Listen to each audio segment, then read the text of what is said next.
그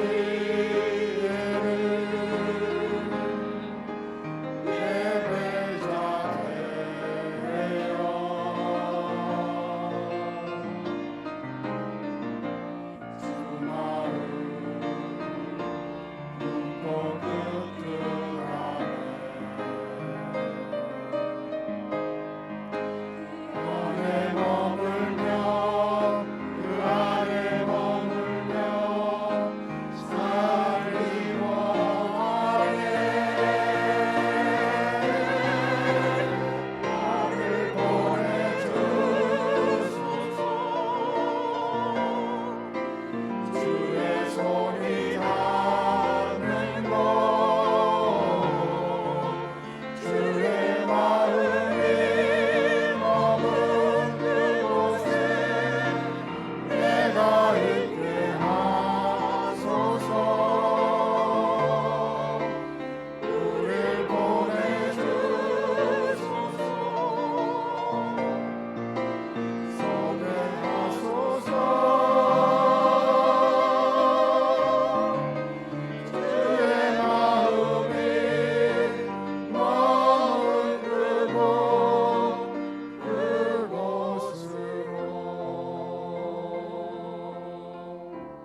하나님 말씀 이사야 40장 27절에서 31절까지는 말씀을 다 함께 찾겠습니다. 이사야 40장 27절에서 31절까지 한 줄씩 교독합니다. 야곱아 어찌하여 내가 말하며 이스라엘아 내가 이르기를 내 길은 여호와께 숨겨졌으며 내 송사는 내 하나님에게서 벗어난다 하냐.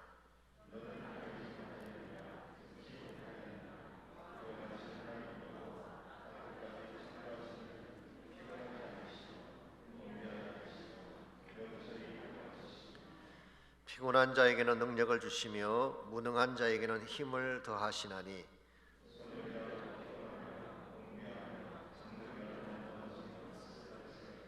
30절 다 같이 있습니다.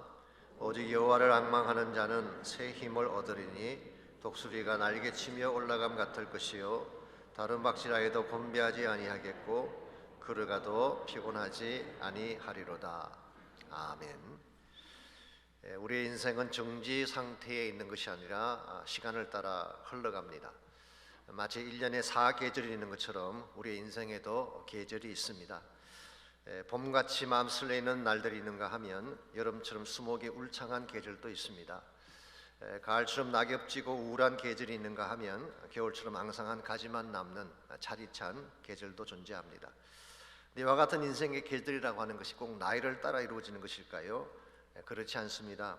마음에 무엇을 품고 사느냐가 결정을 하는 것입니다.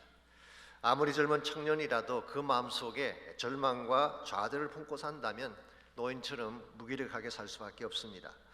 그러나 연세가 드신 분이라도 마음의 열정과 비전을 가지고 살면 청춘같이 뜨겁게 사는 것입니다. 제가 얼마 전에 이메일을 통해서 백수에도 급수가 있다는 제목의 글을 받은 적이 있습니다. 백수라고 하는 것은 맨손이란 뜻이죠. 손에 아무것도 들고 있지 않는 자, 즉 할 일이 없이 노는 자를 일컫는 말입니다. 근데 백수에도 급수가 있대요. 7에 해당하는 사람을 동백이라고 부른다고 합니다. 매일 동네만 어스렁거리면 돌아다니는 백수, 동백. 2급을 불백이라고 부른다고 하는데요, 누가 불러줘야만 외출하는 사람, 혹은 불쌍한 백수의 준말이 되기도 한다고 합니다. 3급은 마포백입니다. 마누라도 포기한 백수. 가정과 삶을 위해 대책이 전혀 없기 때문에 부인마저도 포기해버린 사람이죠. 이와 같이 일반적으로 백수라고 하는 단어는 이미지가 그렇게 좋지 않습니다. 그럼에도 불구하고 최근에 등장하고 있는 용어 중에 반백이라는 단어가 있습니다. 이 백수들의 반란이라고 하는 뜻입니다. 그 대표적인 인물로서 지미 카터 전 대통령을 꼽는 사람들이 많습니다. 여러분께서 잘 아시는 바처럼 그분은 대통령 재직 당시에는 무능력한 사람으로 평가를 받았죠.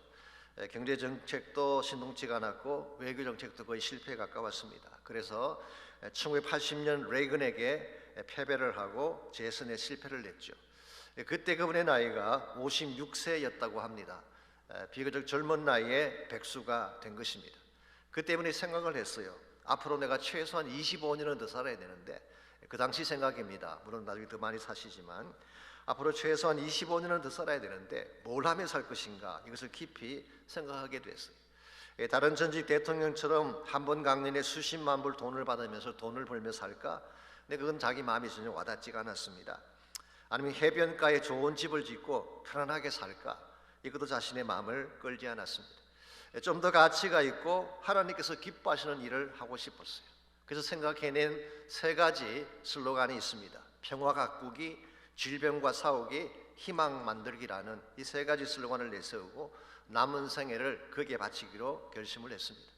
그래서 그는 세계 평화를 위해 뛰기 시작했고, 질병과 가난한 사람들을 돕기 위한 모금을 했고, 희망 만들기 일환으로 해비텟이라고 하는 사랑의 집 짓기 운동을 했죠. 전 세계를 다니면서 수만 채 집을 지었습니다. 2001년도에는 한국에 와서 사랑의 집 170채를 지어 주었다고 합니다. 이와 같이 정말 약 30년 동안을 전심을 다해 열정적으로 살아온 그분이 2005년도에 책을 한 권 쓰셨는데, 책 제목이 아름다운 노년이라는 책입니다.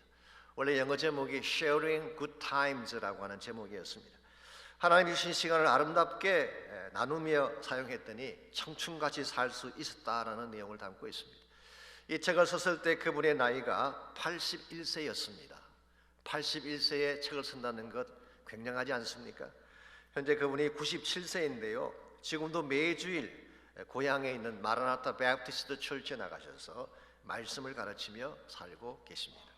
여러분, 이와 같이 다이내믹한 에너지가 어디서 나왔을까요?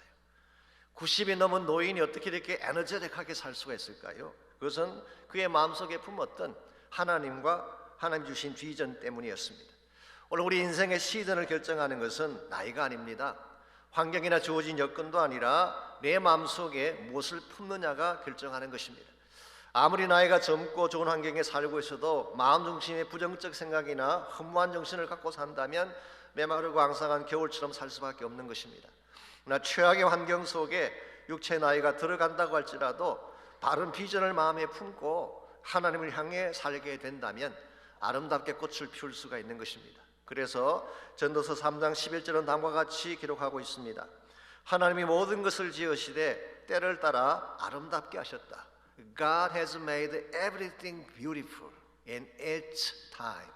하나님께서 모든 것을 아름답게 지으셨는데 그 모든 것이 그 때를 따라 아름답게 만드셨다는 거예요. 그러므로 인생을 꽃피울 계절이 따로 있는 것이 아닙니다.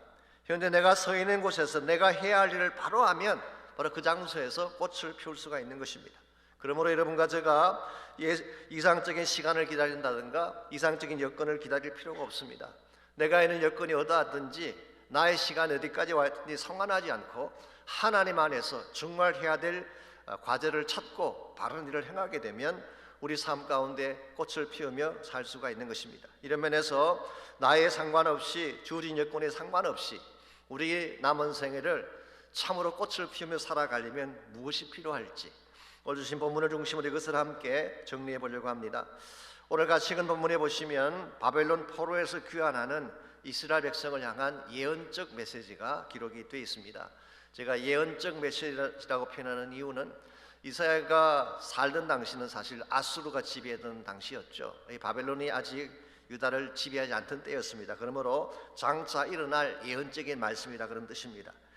모든 역사나 모든 문명이 흥망성쇠가 있었던 것처럼 이스라엘의 역사에도 흥망성쇠가 있었습니다. 즉 일어났다가 다시 쇠퇴하는 rise and fall의 사이클이 있다 그런 뜻입니다. 자, 이스라엘의 경우는 태동기를 출애굽 사건으로 봅니다. 출애굽함으로써 비로소 네이션 이스라엘이 탄생하게 됐죠. 청년기는 가나안 정복기였습니다. 지난번 우리가 함께 공부했던 것처럼 여호수아의 인도하에 그칠 것이 없이 땅을 정복해 갔어요. 그 당시 이스라엘을 대적할 자가 아무도 없었습니다. 청년기였습니다. 장년기가 다윗과 솔로몬 시대로 볼 수가 있습니다. 단에서 브엘세바까지 영토를 확장하고 온 세계 열방이 조공을 들고 이스라엘을 찾아왔던 전성기가 다윗과 솔로몬 시대였습니다. 그랬는데 솔로몬 이후에 남과 북이 갈라지게 되고 우상 숭배가 성행하게 되면서 쇠퇴기로 접어들게 됩니다. 그러더니 결국 북왕국은 주전 722년도에 아수르에게 멸망을 당하고 남왕국 유다는 주전 586년도에 바벨론에게 멸망을 당하고 말았습니다. 그런데 참 감사한 것이 하나 있습니다. 이와 같이 쇠퇴해서 망한 이 이스라엘을 하나님은 그냥 역사 속에서 사라지게 내버려 두지 않고 이들을 회복할 계획을 가지고 계셨어요. 그래서 다시 한번 역사의 꽃을 피울 수 있도록 준비를 하셨습니다. 그것이 바로 바벨론 포로로부터의 귀환인 것입니다. 비록 70년 동안 바벨론에서 포로 생활을 하긴 했지만 그들 중에 상당 숫자가 본국으로 귀환을 하게 된 것입니다.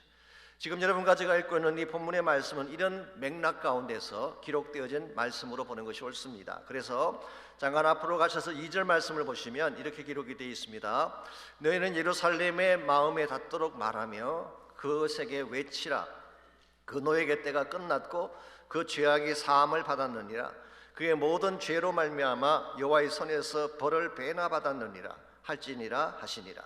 여기서 노예의 때가 끝났다 그 말은 포로기가 끝이 났다 그런 뜻입니다. 그리고 죄악을 사함받았다고 했는데 그 이유는 포로기를 통해 하나님의 징벌을 받았기 때문인 것입니다. 그래서 에스라서 2장에 보게 되면 약 5만여 명의 유대인들이 다시 본국인 예루살렘으로 돌아오게 되죠. 자, 그런데 포로에서 귀환에 돌아오는 이들의 상태와 마음이 어땠을까요? 화려했을까요? 빛났을까요? 아닙니다. 민족의 자긍심은 다 깨어지고 마음도 지치고 몸도 지쳤을 가능성이 많습니다. 더구나 그들이 돌아온 예루살렘 본토는 황폐한 땅이었어. 아무 희망도 보이지 않는 상황이었어. 한때는 성전을 짓고 온 열방을 호령하며 전성기를 누렸던 민족이었지만 이제는 쇠퇴하여져서 초라한 폐잔병처럼 된 상태에서 본국으로 돌아온 것입니다. 그러므로 이들에게 무슨 비전이 있었겠습니까? 무슨 새로운 희망이나 열정이 남아 있었겠습니까?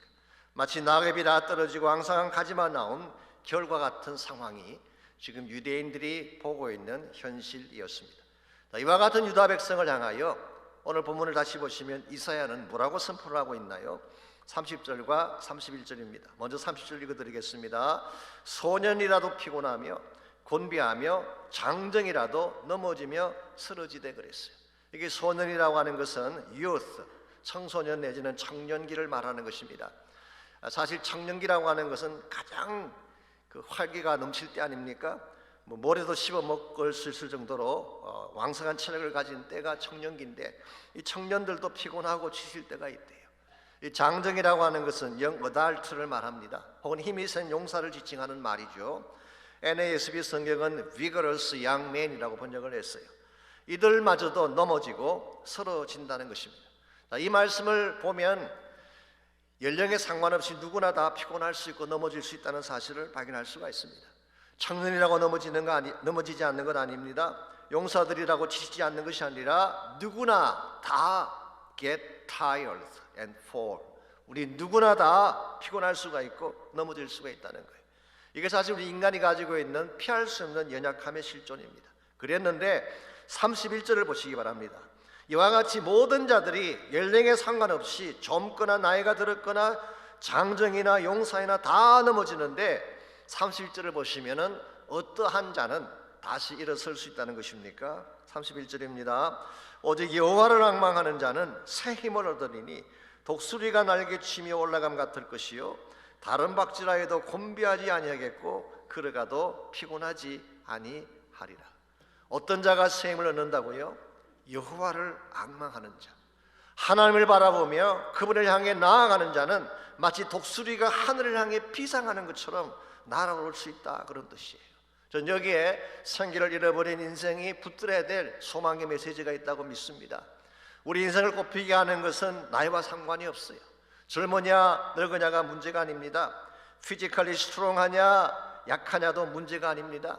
가진 것이 얼마나 많으냐 적으냐도 문제가 아니라 여호와를 앙망하면, 하나님의 비전을 마음에 품으면 누구나 독수리같이 날아올 수 있고 인생의 꽃을 피울 수 있다는 말씀이에요. 오늘 여러분의 인생은 어떤 계절을 통과하고 계시나요? 혹시 항상하게 말라버린 겨울을 통과하는 분이 계신가요?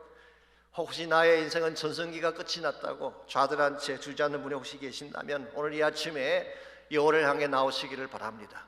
하나님을 앙망하고 그분의 비전을 마음에 품기만 하면 우린 다시 독수리같이 일어설 수 있기 때문에, 우리 인생을 꽃피게 할 수 있고 아름다운 열매를 가지고 하나님을 영화롭게 할 수 있기 때문에, 이런 면에서 우리에게 주어진 여건이나 연령에 상관없이 다시 한번 인생을 꽃피우려면 과연 무엇이 필요할까요?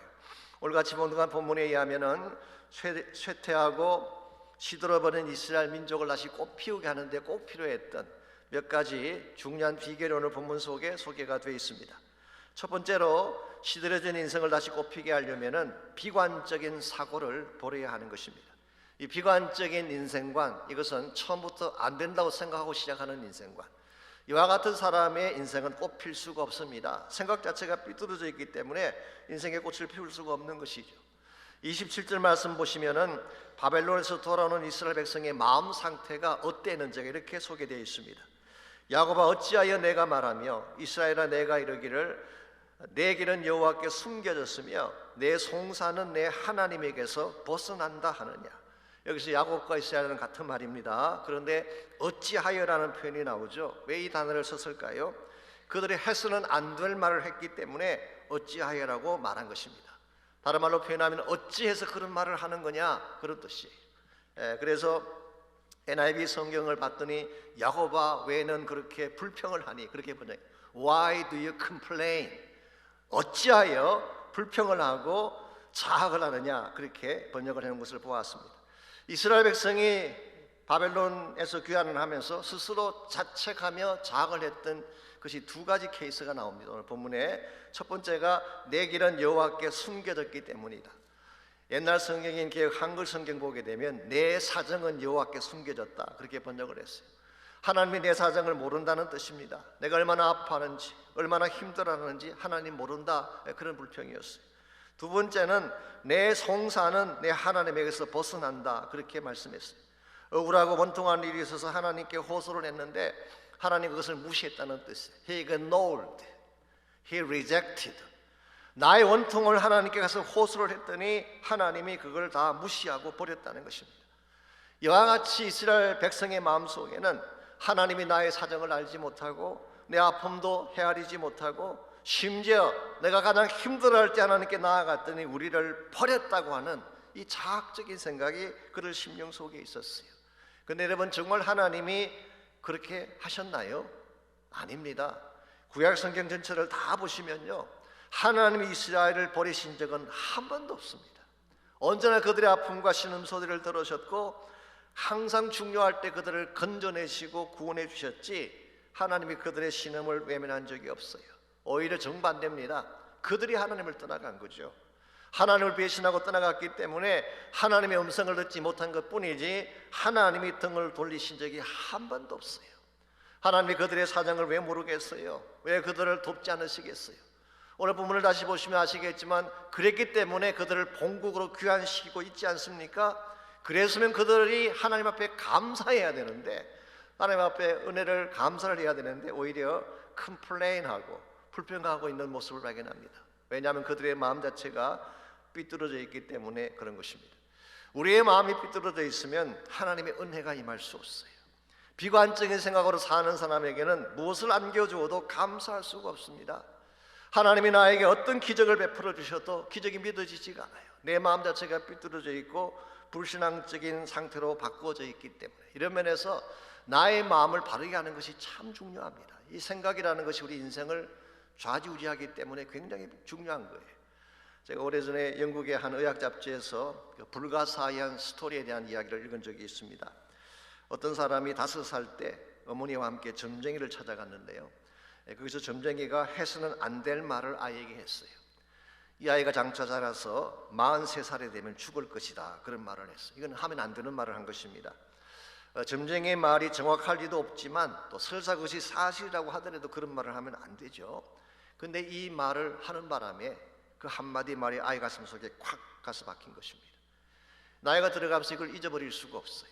나는 43살에는 죽는다는 생각이 자기 마음속에 콱 박힌 거예요.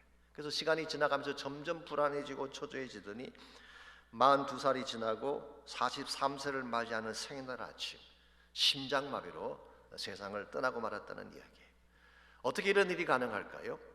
나는 43세에 죽는다라고 하는 부정적인 생각이 마음을 지배했기 때문에 그런 것입니다. 우리 마음을 부정적인 생각이 지배하면 우리 삶 자체가 그렇게 망가지는 것입니다. 우리의 마음에 긍정적인 마음이 가득 차게 되면 힘들더라도 일어날 수가 있는데, 정반대로 가라지가 꽉 차고 선뿌리가 꽉 차 있으면 여러분의 삶 자체가 다 그렇게 망가지는 거예요. 제가 최근에 읽었던 한 칼럼에 의하면요, 우리 신체 안에 세포 숫자가 한 40조개, 어떤 분들은 100조까지 이야기하는 분도 계시는데요, 근데 이 수많은 세포들이 주인의 뜻을 따라 움직인다고 합니다. 예를 들어서 병이 들었을 때 주인이 꼭 살겠다라고 결심을 하면 그럼 몸 안에 있는 모든 세포들이 사는 쪽으로 움직이기 시작한대요. 그래서 우리가 마음을 살겠다고 작정을 하면 우리 온 40조 개의 세포 전체가 다 사는 쪽으로 움직이니까 치료가 일어나고 회복이 일어나는 것입니다. 근데 만일 반대로 자포자기하게 되면, 절망과 우울증 가운데 빠지게 되면 세포들도 그쪽으로 움직일 수밖에 없는 거예요. 이러면서 우리 마음의 생각이 얼마나 중요한지 몰라요. 살리기도 하고 죽이기도 하는 것이 생각인 것입니다. 오늘 여러분의 마음속에 혹시라도 여러분 삶을 파괴시키는 그와 같은 잘못된 것들이면 그걸 뽑아내야 돼요. 삐뚤어진 마음, 원통한 마음, 선뿌리들을 다 제거시켜야지 하나님이 여러분 마음속에 참된 기쁨도 주시고 행복도 안겨줄 수가 있는 것입니다. 근데 문제가 뭐냐고 하면 우리 마음속에 뿌리 내리고 있는 이 선뿌리들을 뽑아내는 게 쉽지 않다는 거예요. 그러니까 우리도 모르는 가운데 오랜 기간의 동안에 걸쳐서 축적된 것이기 때문에 하루아침에 원망과 불평과 미움이 다 빠져나가는 것이 쉽지 않습니다. 그래서 이 시간 짧은 시간이기 때문에 자세하게는 말씀 못 드리지만 프랙티컬리 한 세 가지만 여러분에게 좀 제안을 하려고 합니다. 내 마음속에 있는 이 선뿌리를 제가 아는 첫 번째 비결이 날마다 하나님 말씀을 심는 것입니다. 이 말씀을 심게 되면 말씀의 능력이 악한 가라지를 뽑아내고 진리를 보게 하는 것입니다. 하나님 말씀을 심는 것. 둘째로 성령의 생수로 마음을 채우시기 바랍니다. 성령은 기쁨의 영이죠. 그러므로 성령의 생수가 내 마음에 가득 차게 되면 부정적인 생각, 우울증이 다 떠나가는 거예요. 이 성령의 파워가 우리 마음을 기쁨으로 바꿔줍니다. 세 번째로 무슨 일이 있더라도 하나님의 사랑을 신뢰하시기 바랍니다. 어떠한 일이 벌어져도 하나님은 나를 버리지 않는다. 온 세상이 다 나를 대적해도 하나님은 나의 편이 되어주셔서 나를 지켜주신다. 무슨 문제가 나를 공격할지라도 그분이 도우시면 이길 수 있다는 믿음을 가져야지. 그래야지 여러분이 인생을 아름답게 만들 수 있는 거예요. 우리 마음속에 악한 마귀는 계속 악한 생각을 뿌려줍니다. 가라지를 심어주기를 원해요. 그래서 항상 원통한 마음, 무정한 마음, 불평하는 마음들을 심어주는데, 이와 같은 악한 자가 심어준 그 모든 가라지를 뽑아내기를 원한다면 더 적극적으로 말씀을 심고 성령의 능력을 받아야 하는 것입니다. 이와 같이 말씀을 통하여 성령을 통하여 내 마음을 밝게 만들어 놓으면은 그 밝아진 마음 속에 하나님이 새로운 꽃을 피게 하는 것입니다. 두 번째로 시들어진 인생을 다시 꽃피게 하려면은 능력의 원천을 만나야 합니다. 우리 나이와 환경을 뛰어넘어서 인생의 꽃을 피우기를 원한다면 우리 힘만으로는 안 된다는 뜻이에요. 이 참된 능력의 원천에 플락인 돼야 돼요. 마치 전기가 플락인 돼야지 힘이 들어오는 것처럼 참된 능력의 원천에 플락인 돼야 하는 것입니다. 자, 그렇다면 우리 모두가 플락인 해야 될 능력의 원천이 무엇일까요? 오늘 성경은 그것을 하나님이라고 밝히고 있습니다. 28절과 29절을 보시기 바랍니다. 이스라엘 민족이 반드시 인식하고 만나야 될 하나님이 어떤 분인가를 이렇게 소개를 하고 있습니다. 먼저 28절입니다. 너는 알지 못하였느냐, 듣지 못하였느냐?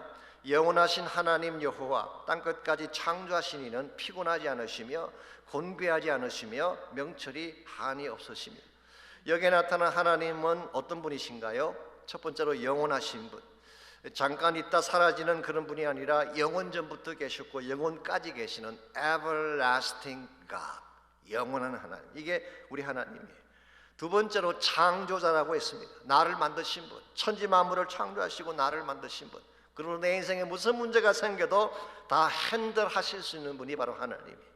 세 번째로 피곤하지 않고 곤비하지 않다, 무슨 일을 해도 지치지 않는 분이에요. 하나님은 지치는 법이 없어요.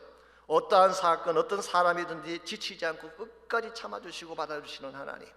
그래서 우리가 하나님 앞에 계속 불순종해도 참아주시잖아요. 우리를 지쳐하고 피곤해하는 적이 없어요. 항상 받아주시는 하나님. 네 번째로 명철이 한이 없다고 했습니다. 즉 명철의 끝이 없는 분. 이것을 The Message Bible은 이렇게 번역을 해놓았어요. He knows everything. 모든 걸 다 아시는 하나님. 하나님 우리의 모든 걸 다 아세요. 아픔도 아시고 눈물도 아시고 고통도 아시고 내 미래도 아시고 현재도 아시는 He knows everything. 우리 하나님이 29절 말씀 보십시오. 피곤한 자에게는 능력을 주시며 무능력한 자에게는 힘을 다해 주신대요. 우리가 피곤해 지치게 되면 바로 이 하나님이 창조자이시면서 피곤하지 않으면서 모든 것을 다 하시는 그 하나님이 우리에게 능력을 공급해 주신대요. 우리가 무능력해서 아무것도 할 수 없을 때 그 하나님이 찾아오셔서 우리에게 힘을 다하여 주신다고 말씀합니다. 그러므로 여러분과 제가 아무리 부족하고 연약해도 이 하나님을 만나는 순간 인생의 퀄리티가 달라지는 거예요. 육체적인 연령에 상관없이 주어진 여건에 상관없이 계속해서 열매를 맺을 수 있게 되고 전진해 갈 수 있게 되는 것. 왜냐하면 우리와 함께 하신 그 하나님은 끝없이 능력을 공급해 주시는, 영어로 표현하자면 everlasting energizer. 에너자이저 아세요? 우리 배터리 이름이기도 한데요. Go and go, keep on go, still going.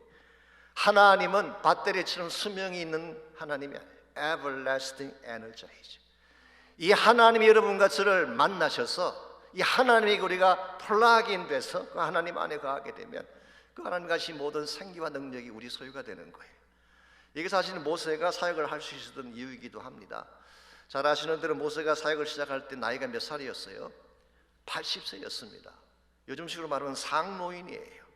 80노인이면 지팡이 하나 쥐도 들기도 쉽지 않은 나이입니다. 그런데 이분이 호렙산에서 하나님 만나고 났더니요, 40년 동안 광야를 달려가면서도 지치지 않았어요. 그 타프한 60만 명의 이스라엘을 이끌면서도 곤비하거나 쓰러진 적이 없어요. 심지어 신명기 말씀에 의하면 그가 120세 세상을 떠났는데요, 죽을 때 눈이 흐리지 않고 기력도 쉬하지 않았다고 성경 기록하고 있어요.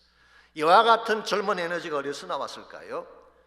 영원한 에너자이저이신 하나님과 같이 갔기 때문에 그런 것입니다. 그러므로 여러분과 저의 인생이 정말 힘을 얻기를 원하고 시들은 인생이 다시 회복되기를 원한다면 이 하나님 만나야 돼요. 하나님 안에 거해야 돼요. 하나님을 깊이 만나면 깊이 만나는 만큼 여러분의 생기는 더 활성화되어지고 능력은 더 극대화되어져 가는 것입니다. 제가 언젠가 TV 커머셜을 보니까요, 이런 장면이 나왔습니다. 노인 몇 분이 서로 앉아서 차를 마시면서 대화를 하는 장면이 나오는데 그 TV 화면에 이런 자막이 나왔어요. 이 나이에 가슴이 두근거리는 것은 사랑이 아니다, 이런 자막이 나왔어요. 전 처음에 그걸 보면서 이게 노년기 불륜에 대한 광고구나 그렇게 생각을 했는데 그게 아니었어요. 혈압약 광고였어요. 그 연세 가슴이 두근거리면 위험합니다. 산토리 참깨차 드세요, 그런 내용의 광고였어요. 솔직히 저도 나이가 들어가니까 자꾸 건강에 신경이 쓰이는 건 사실입니다. 그런데요, 산토리 참깨차 든다고 생기가 회복되겠어요? 그런다고 우리가 건강해지겠습니까? 정말 영과 육이 다 생기를 얻기를 원한다면 하나님 만나야 돼요. 여러분 골방에 깊이 들어가셔서 생명의 원천이신 하나님 만나고 그분과 시간을 보내고 나오면 얼굴에 광채가 나기 시작합니다. 생기가 솟아나는 거예요. 기력이 회복되어지는 것입니다. 저는 교회 사역도 마찬가지라고 생각합니다. 교회 사역이 꽃을 피우고 전성기를 가져오게 하는 것은 프로그램이 아니에요. 어떤 마케팅 전략 같은 것들이 교회를 변화시키지 않습니다. 물론 그것도 필요할지 모르지만 교회를 결정시키는 결정적인 파워는 아니에요. 하나님이 변화시키는 거예요. 하나님 앞에 나아가서 기도의 지단을 쌓고 기도의 불을 붙이게 되면 하나님이 복음의 꽃을 피게 하고 전성기가 찾아오게 하는 것입니다. 초대교회를 다시 한번 생각해 보시기 바랍니다. 초대교회 부흥의 원동력이 무엇이었나요? 그들에게 무슨 팬시한 전략이 있었습니까? 재력이나 학력이나 조직력이 없었어요. 그런데도 불구하고 한 번 설교에 수천 명씩 회개하고 죽기로 돌아오는 역사가 일어났습니다. 이거 어디서 온 것일까요? 그들에게 다른 것은 없었지만 기도에 다락방이 있었기 때문이에요. 초대교회 성도들은 힘들 때마다 그 다락방에 모여 기도했어요. 위기가 찾아올 때마다, 바퀴가 주어질 때마다 아무리 세상이 그들을 급박해도 당황하지 아니하고 기도의 자리에 함께 모여 기도하며 기도의 불을 붙였을 때 하나님이 오히려 세상을 뒤집어 주시고 부흥의 능력을 주신 것입니다. 그러므로 저희 교회가 다시 새롭게 되고 저희 교회가 다시 일어나게 되는 비결도 저는 여기 있다고 생각합니다. 하나님은 이미 성령의 물길을 일으켜 주셨어요. 믿음으로 타기만 하면 성령의 파워를 경험하게 되고 그때 비로소 복음의 새 운동을 일으킬 수가 있는 것입니다. 여러분과 제가 이와 같은 맥락에서 이번 새벽 축제를 정말 중요하게 생각해 주시기를 바랍니다. 2년 동안 우리는 축제를 하지 못했어요. 지난 2년 동안 우리는 예배가 셧다운되고 교회 모임이 중단되고 심지어 선교마저도 문이 닫히지 않았습니까? 이 팬데믹이라고 하는 파도가 휩쓸고 간 그 자취가 너무나 심각해요. 그렇다고 해서 우리가 그 자취만 바라보면서 탄식하고 두려워하면 되겠습니까? 그러면 희망이 없습니다. 이와 같이 팬데믹에 휩쓸고 지나간 그 자취에 하나님이 새로운 물결을 준비해 주셨어요. 그게 성령의 물결이에요. 그게 축복의 물결, 회복의 물결입니다. 우리가 새벽에 나와서 기도하게 되면 하나님이 그 물결을 터뜨려 주셔서 우리 교회를 변화시켜 주시고 여러분 삶을 바꾸어 주시고 상실했던 생기를 회복하고 다시 일어서게 만드는 거예요. 그러므로 시들어진 인생이 다시 꽃을 피우며 살기를 원한다면 1차적으로는 내 생각을 바꿔야 돼요. 비관적인 마음들을 다 비워내고 말씀의 생각으로 바꿔야 돼요. 두 번째는 참된 능력의 원천이신 하나님에게 플러그인 돼야 돼요. 하나님 안에 거해야 되는 것입니다. 그때에 그 능력으로 다시 살아날 수가 있는 것입니다. 마지막 세 번째로 시들어진 인생을 다시 꽃피우게 하려면 우리 시선의 방향을 바르게 정해야 됩니다. 어디를 바라볼 것이냐가 중요하다는 뜻입니다. 31절을 다시 보겠습니다.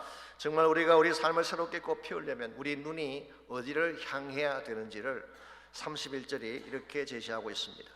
오직 여호와를 앙망하는 자는 새 힘을 얻으리니 독수리가 날개치며 올라감 같을 것이요 그랬어요. 여기서 앙망한다는 말의 뜻은 기다린다, 바라본다 그런 뜻입니다. 하나님을 바라보는 거예요. 하나님에게 내 시선의 초점을 맞추는 거예요. 그러면은 하나님이 우리를 독수리처럼 날아오르게 한대요. 그러면 우리는 하늘 높이 올라가서 진짜 보아야 될 하늘의 비전을 보고 참된 가치를 보게 되는 것입니다. 우리의 시선은 두 가지 방향을 가지고 있어요. 땅을 향할 수도 있고 하늘을 향할 수도 있어요.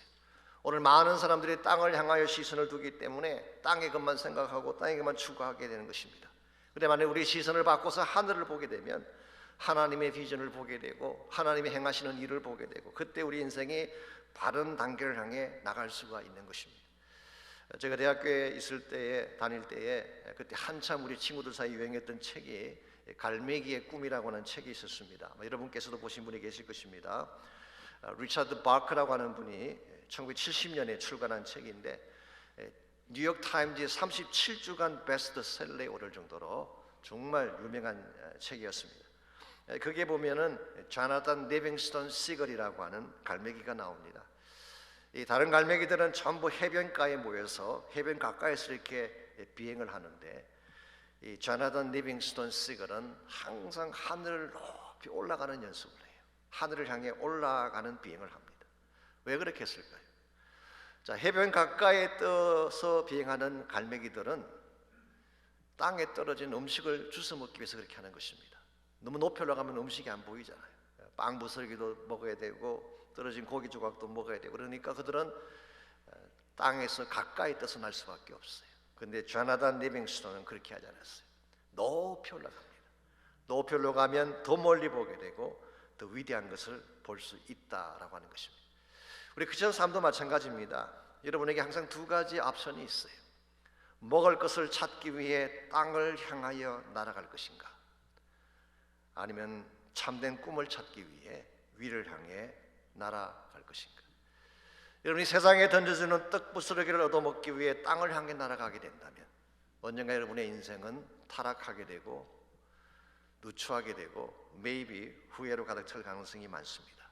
그런데 현실은 힘들고 어렵지만 하나님 바라보며 하늘의 비전을 향해 솟아오르게 되면 하나님 여러분의 인생을 가장 아름답게 만드셔서 빛나게 하시고 찬란하게 하시고 좋은 열매를 맺게 만들어 주세요. 여러분과 제가 예수님을 나의 구원자로 만났다면 우리 꿈도 달라져야 됩니다. 과거에는 이 땅에 잘 먹고 잘 사는 것이 나의 꿈이었다면 주님 만난 이후에는 하나님의 나라를 세우는 것이 나의 꿈이 되어야 돼요. 이와 같은 바른 꿈과 비전을 가진 사람의 인생은 절대로 시들지 않습니다. 나이가 들어가고 세월이 가도 싱싱한 꿈을 잃지 않고 살아갈 수 있게 되는 거예요. 하나님이 내 마음속에 새 능력을 날마다 부어주시기 때문에. 일본에 나온 유명한 사역자 중에 가가와 도요히코라는 분이 계셔. 하춘 풍은이라는 분이죠. 이분은 고베 신학교를 졸업하시고 미국에 유학 오셔서 프린스턴 신학교에서 공부를 했습니다. 책을 많이 저술하신 유명한 저술가이기도 합니다. 이분이 젊었을 때 폐결핵에 걸린 적이 있습니다. 그때 그는 인생의 위기를 경험하면서 결국 하나님 앞에 자신의 인생을 헌신하고 신학교로 가게 되죠. 이게 사실은 그가 사역자가 되게 된 동기였습니다. 그랬는데요, 한창 사역을 하고 있을 때 나이가 중년이 지났을 때인데 다시 결핵이 찾아왔어요. 이번엔 심각하게 결핵이 찾아왔습니다. 3기, 4기가 되면서 각혈을 하고 회복의 가능성이 보이지 않았습니다.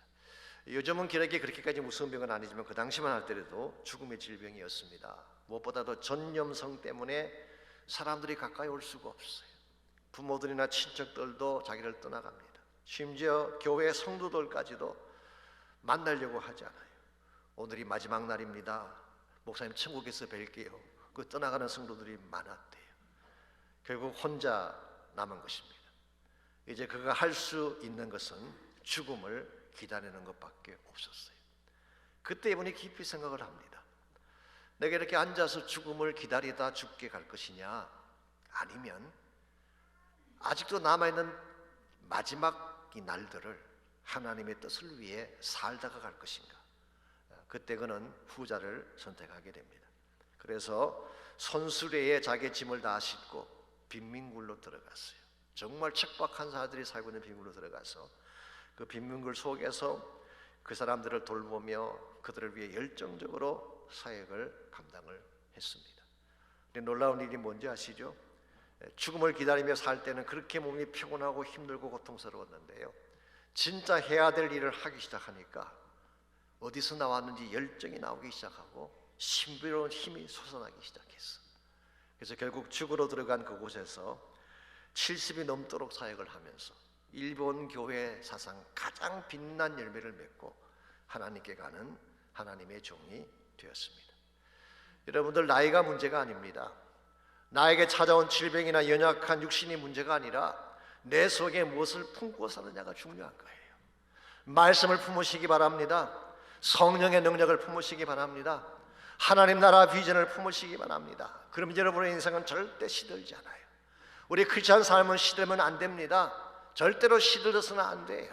왜냐하면 우리 안에는 부활하신 예수님이 살아계시기 때문에 그 예수님이 나의 인생의 주권자가 되는 한 우리 인생은 시들지 않고 시들어서도 안 되는 것입니다. 그러므로 오늘 이 아침에 여러분 가운데 혹시라도 인생이 너무 힘들고 피곤하여서 쓰러지려고 하는 분이 혹시 계신다면, 내 인생은 더 이상 희망이 없다라고 생각을 하고 주저앉으려고 하는 분이 혹시 계신다면, 이 아침 하나님을 앙망하시기 바랍니다. 주님 바라보시기 바랍니다.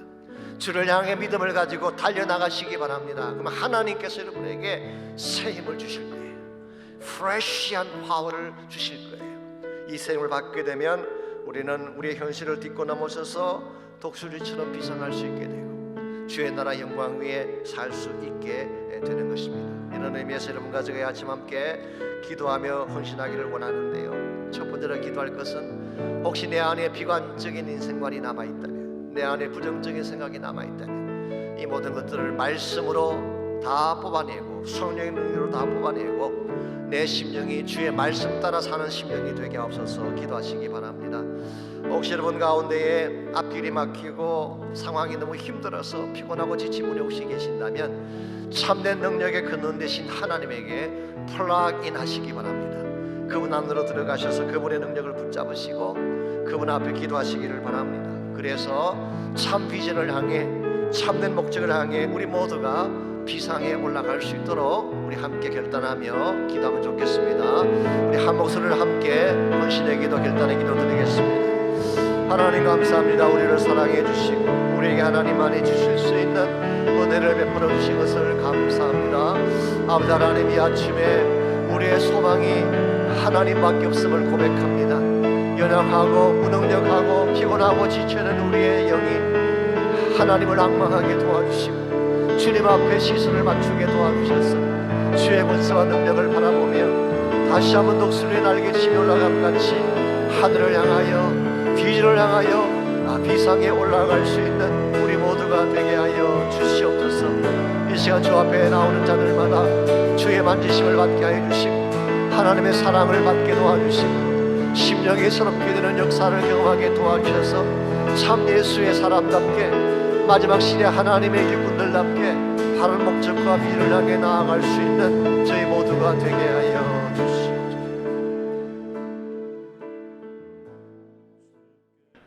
이제는 우리 구주 예수 그리스도의 은혜와 하나님 아버지의 무한하신 사랑과 성령님의 충만한 임재하심이 이 시간 주 앞에 나와 전심을 다해 예배하고 돌아가는 사랑하는 주의 백성 한 분 한 분에게, 가정과 삶의 터전과 자녀들과 자손들 위해 이제로부터 항상 함께하여 주시기를 살아계신 예수님의 이름으로 간절히 축원하옵나이다. 아멘.